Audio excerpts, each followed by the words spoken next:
Let's now discuss VMFS data stores, and we have already been discussing VMFS data stores throughout this entire chapter. A VMFS data store is a logical volume which resides on a LUN, which spans multiple disks in the storage area network disk array. Let's create a VMFS data store using the vSphere web client. Now, we've already been using the vSphere desktop client, which allows us to connect directly to an ESXi host. Let's now use the vSphere web client and connect it to the vCenter server. To use the vSphere web client, I click on my browser, and then I type in the IP address of the vCenter server, type the administrator name and the password, and I log in. And now I'm connected to the vSphere web client. If I click on Hosts and Clusters, and I select my ESXi host, and I select Related Objects, you can see there is an existing data store. To create a new data store, I right-click on the ESXi host, select Storage, and select New Data Store. I then specify that it will be a VMFS data store, followed by Next. And then I give the data store a name, such as Datastore-local hard disk, assuming that's where it will be stored. And then I select the hard disk where I want the data store to be stored on, followed by Next. And then I could use all of the available space, or if I wanted, I could just use some of the available space. But in this case, I will use all available space, followed by Next. You can see it will create a new data store that's 100 gig in size. I click on Finish, and there is my newly created data store. Now, let's create a virtual machine on the VMFS data store. And I know you are familiar with this. If we go to the ESXi host and we look at related objects, we can see there are several existing virtual machines. If I click on the shortcut to create a new virtual machine, it takes me to the New Virtual Machine wizard.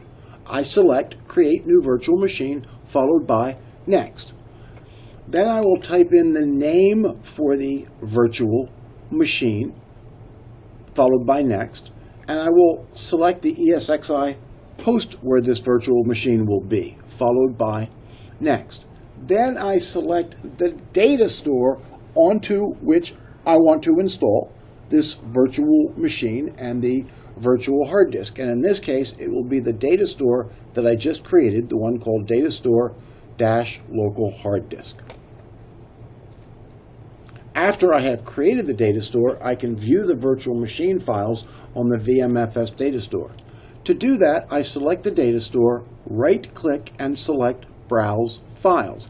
And now you can see there is a folder that corresponds to the virtual machine that I created on this data store, and there is the .vmdk, the virtual hard disk that is associated with that virtual machine, which is stored on that newly created data store. Another way to look at it is to use the data store view in the vSphere web client. If I go to the home page on the vSphere web client, I can then click on the storage icon. I click on the storage icon, and you can see that this is my data store, and if I click on Monitor, it shows that this new data store has plenty of free space. But if I look at my older data store, the one that has the red error message on it, then I can see that that one is just about ready to run out of free space. Managing overcommitted data stores. First, let's review what's meant by a thinned provision disk. As you recall, when we created a new virtual machine, we created a new virtual hard disk. We specified the size of the hard disk. We also specified the provisioning method. And we like to select thin provision, because when you select thin provisioning doesn't really use up any space on the data store until data is actually stored to the virtual hard disk. That's why we like thin provisioning. A virtual hard disk does not take up space on the data store until data is actually stored to the virtual hard disk. So, a new thin provision 40 gig virtual hard disk might only take up 10 gig of space on the data store when the operating system is installed, because the operating system only takes up 10 gig. And it would be possible to have 10 thin provisioned 40 gig virtual hard disks on a 100 gig data store. And you might say, wait, that math doesn't add up. 10 times 40 is 400. But keep in mind, with the thin provision hard disk, it doesn't really take up any space in the data store until data is saved to that virtual hard disk. And in this case, we've only saved 10 gig to the virtual hard disk. Now, when the disk does fill up, then you or I, as the network administrator, will receive an alarm. And then what we can do is either delete files to free up space or increase the size of the data store. Thin provisioning is a good short-term way of getting the most out of your data storage. Now let's look at increasing the size of a VMFS data store. Two ways to do it. You can add an extent, which is another way of saying add an additional LUN, or you can expand the data store within its existing extent. So let's expand an existing data store that we have. I will select Datastore 2 and right-click on it and select Properties.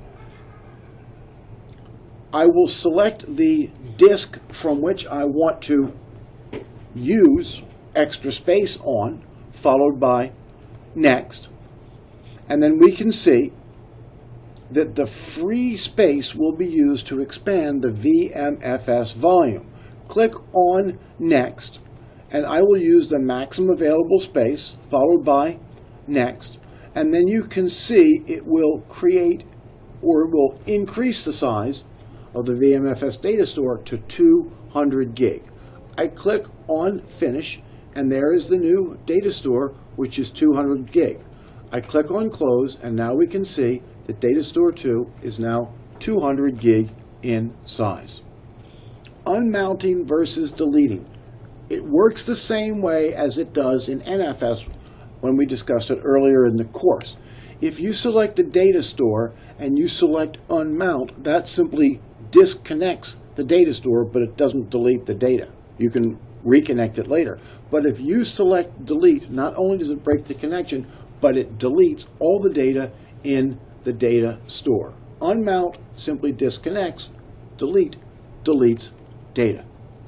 A VMFS data store is a logical volume where virtual hard disks are stored.